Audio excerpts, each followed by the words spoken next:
Coucou, c'est Pêche du blog Pêche et Glantine et aujourd'hui je te fais une vidéo pour te présenter mon bullet journal parce qu'en fait hier je vous ai posé la question sur Instagram si ça vous intéressait que je vous montre tout ça parce que je venais de finir ma programmation on va dire pour le mois de mars et vous avez été super nombreuses à me dire que oui. J'avais fait un petit sondage en story et je crois bien que genre 99% d'entre vous avaient envie que je vous montre tout ça. Du coup j'ai pas le choix, faut bien que je le fasse. Et je pense que ça peut être une vidéo très intéressante parce que j'ai une manière bien à moi d'utiliser le bullet journal. Je l'utilise pas vraiment comme un emploi du temps ou comme une liste de tâches à faire, etc. Chez moi, il n'y a pas de calendrier, il n'y a pas de jour planifié, enfin il n'y a pas de truc jour par jour en fait. Pour moi, c'est plus une sorte de carnet bonheur, un mix entre un journal intime et un suivi de mes avancées, etc. Je parle beaucoup de mon projet, du blog, de l'entreprise et puis du quotidien en fait. J'essaye de noter, j'ai une page pour les gratitudes, enfin je vais te montrer tout ça, mais vraiment je pense que tu peux y piocher pas mal de petites idées, des choses qui changent de ce qu'on peut voir habituellement. Et je suis pas non plus une as dans tout ce qui est dessin et compagnie. Chez moi il n'y a pas de dessin, j'essaye de faire les choses joliment mais tout en étant assez simple pour pas que ça me prenne trop de temps parce que j'ai déjà beaucoup trop de choses à faire dans ma vie pour passer ma vie sur le bullet journal. Même si je dois avouer que ça me fait du bien à chaque fois de prendre un temps pour le faire. Donc c'est pour ça, j'essaye de trouver un juste milieu là-dedans. Donc voilà, je retourne la caméra. J'espère que ça te donnera plein de petites idées. Et d'ailleurs, avant ça, n'hésite pas à me dire toi en commentaire si tu as déjà un bullet journal, comment tu l'utilises, qu'est-ce que tu y mets dedans parce que ça peut donner des idées aux autres et voilà, n'hésite pas à me dire aussi si tu pioches de bonnes petites idées dans la vidéo. À toutes! Voilà mon bullet journal, donc c'est un carnet de chez Covadis que j'ai acheté sur Amazon il me semble et que je trouve absolument magnifique. Déjà rien que par la couleur qui est rose framboise, je trouve vraiment superbe et même l'intérieur des pages, c'est très joli, tout mignon. Donc au début on a un index, donc on a quelques pages d'index et ensuite on a les pages avec des petits points. Donc ça au début je pensais que c'était vraiment inutile, un peu gadget. Et en fait non, c'est super utile. Donc vraiment je te conseille ce journal, enfin ce carnet là. Il est vraiment super bien et les petits points ça sert énormément à la fois quand tu écris, quand tu veux faire des traits, quand tu veux faire des petits dessins. C'est vraiment super. Et ensuite, je voulais aussi te parler un peu de tout ce que j'utilise dans ce carnet, à savoir que je suis vraiment pas douée en dessin, c'est pas mon fort du tout, je sais pas dessiner, donc j'essaye de faire un peu de calligraphie entre guillemets et encore, j'ai une police que j'aime bien et que j'arrive à faire et puis je la mets un peu partout et puis basta. Donc je me prends pas la tête. L'idée c'est pas de perdre 10 000 ans à chaque fois à faire mon bullet journal, c'est de faire un truc joli, esthétique, mais simple et voilà. Juste prendre un peu de plaisir à le faire sans me prendre la tête. Donc les outils de base c'est déjà une gomme et un crayon. Donc là j'ai pas de crayon mais c'est pas grave parce que je fais tout à la gomme et au crayon avant de repasser avec des stylos normaux. Donc les deux gros stylos que j'utilise en priorité, ça va être un Bic classique, voilà, un Bic noir normal, et ce stylo de chez Papermate qui a une pointe relativement fine et que j'aime énormément pour tout ce qui est un peu calligraphie, faire des écritures jolies sans trop se prendre la tête. Donc je te mettrai tout ça en barre d'infos, tout ce que je te cite, etc. Tu auras les liens en barre d'informations, comme ça tu peux aller regarder et les acheter si ça te dit.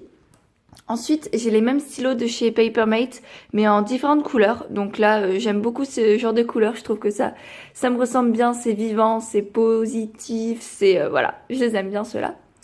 Ensuite, j'ai aussi récupéré tous les vieux crayons que j'avais de quand j'étais au collège ou plutôt en primaire même. Donc voilà, c'est tous mes vieux crayons qui me servent de temps en temps. C'est toujours pratique.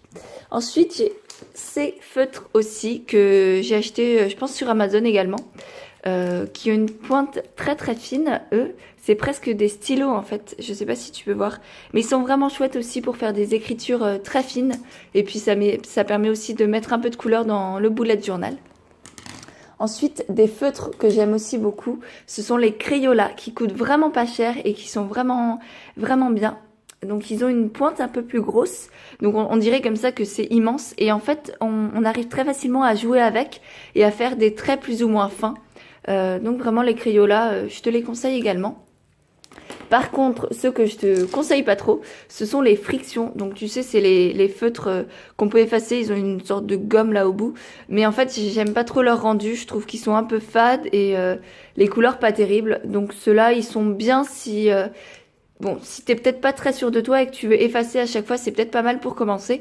Mais par contre, voilà, il y a quand même mieux comme stylo, mais de temps en temps, c'est pratique. Donc voilà pour tous mes ustensiles, on va dire, tous mes petits outils pour colorier et pour dessiner dans le bullet journal. Et on va donc passer maintenant à la bête. Donc comme je te le disais, moi c'est un petit carnet bonheur. C'est pas un bullet journal qui me sert à m'organiser comme un agenda. C'est vraiment un mix entre un journal intime et voilà, un suivi un peu de tous les jours. Donc là, par exemple, j'ai une page pour tous les anniversaires de mes proches parce que je suis une vraie tête de linotte et donc j'ai noté tous les anniversaires pour pas les oublier.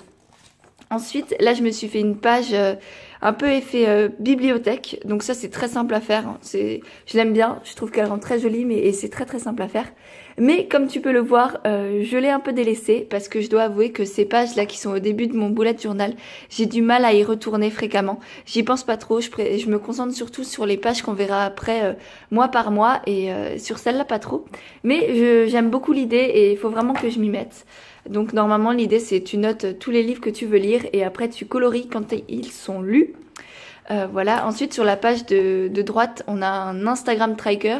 Donc c'est vrai que c'est pas mon but, c'est pas d'avoir 10 milliards de followers sur Instagram. Mais j'avoue quand même que ça fait toujours plaisir de voir son petit univers grandir et que de nouvelles personnes nous rejoignent. Donc voilà, je colorie les ballons au fur et à mesure et j'aime beaucoup ça. Je trouvais ça sympa à faire aussi, c'était mignon.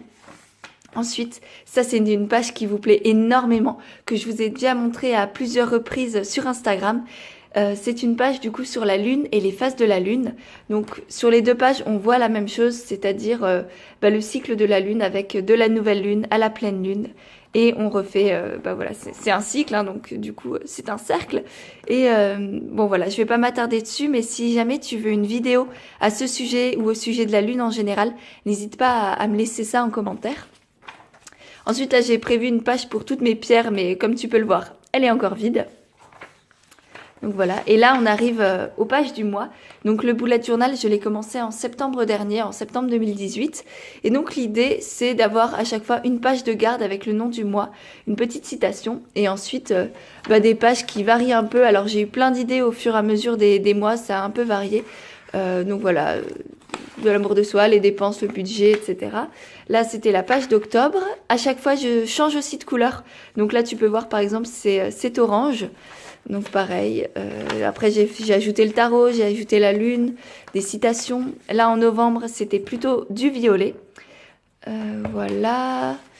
On continue. En décembre, c'était le bleu avec des petits flocons.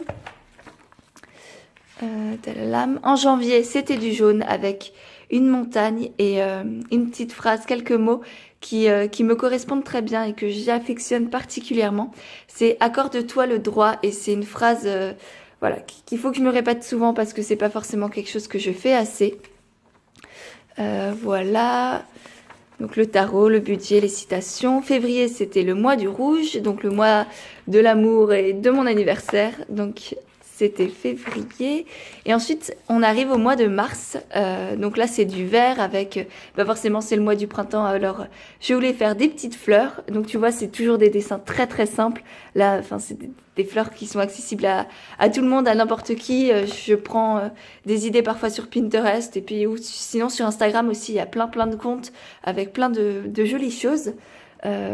Donc voilà, et là je vais te montrer toutes les pages que j'ai fait pour ce mois-ci. Je vais y aller assez rapidement parce que je vous ai fait aussi une vidéo IGTV, donc si tu veux en savoir un peu plus sur là mon mois de mars plus en détail, je t'invite à me rejoindre sur internet sur Instagram pardon, et à regarder cette vidéo qui sera plus détaillée. Mais globalement, du coup, je commence toujours mes pages par mes mois par un tracker. Donc là, en ce moment, je traque mes rencontres, mes relations humaines, on va dire, parce que j'ai tendance à être vachement solitaire et c'est pas franchement terrible. Mes petits plaisirs, ce que je travaille pour le blog, le sport que je fais, la méditation et le temps que je prends pour moi. Ensuite, j'ai un mood tracker où là, je mets des petits points, donc c'est tous des smileys tout simples. Et au fur et à mesure, ça donne un petit graphique comme ça et je peux voir à peu près comment j'étais dans le mois. Donc ça, j'aime beaucoup faire, c'est tout simple et ça donne une petite idée globale. Ensuite, j'ai une page avec toutes mes gratitudes, mes petits bonheurs et mes découvertes. Donc là, tous les soirs, j'écris au moins 3 choses pour lesquelles je suis reconnaissante dans ma journée et que j'ai apprécié faire ou partager. Donc là, j'ai une page pour humeur et plaisir, un peu comment je me suis sentie dans la journée. Ensuite, là, j'ai une page de tarot parce que tous les matins, je me tire une carte de tarot et donc je note la carte et ce que ça signifie pour moi sur le moment, comment je l'interprète. Et ça, c'est une page que j'ai commencé en mars et que je suis très très heureuse d'avoir débuté parce que c'est quelque chose que j'apprécie énormément. Donc j'ai découvert ça sur le blog et l'Instagram de Femoon. Donc je te mettrai tout ça en barre d'informations également. Et l'idée en fait, c'est que tous les mois, elle propose une liste de mots avec un mot par jour. Et l'idée, c'est d'associer à ce mot d'autres mots. Donc ça fait un peu fonctionner ta créativité. Voilà, je trouve ça très très sympa à faire un peu tous les matins. Je découvre ça et je pense que je continuerai les mois prochains. Et ensuite, ma page de citation que je n'ai pas encore remplie parce que je ne suis pas encore tombée sur une citation qui me convenait pour mars. Donc normalement, j'écris toutes les citations qui me plaisent pour le mois pour être un peu inspirée. Donc voilà, et ensuite c'est tout, c'est fini pour le mois de mars. Voilà pour mon bullet journal, j'espère que cette vidéo t'a plu. N'hésite pas, comme dit en commentaire, à me dire toi comment tu utilises ton bullet journal, qu'est-ce que tu mets dedans, est-ce que tu en as un. Voilà, je serais très curieuse de connaître tout ça, qu'on se partage un peu nos petits conseils dans tout ça. Donc tu auras tous les liens de ce dont j'ai parlé en barre d'informations. Je te mets aussi le lien du blog et de mon Instagram, comme ça tu peux me rejoindre et continuer à suivre mes petites aventures. Sur ce, je te fais des énormes bisous. N'hésite pas à partager la vidéo aussi, ça m'aide énormément à savoir ce qui te plaît, mettre un petit pouce en l'air, voilà, ça fait toujours plaisir. À t'abonner également. Sur ce, j'ai fini avec mon blabla et je te laisse, je te souhaite une très belle journée. Bye!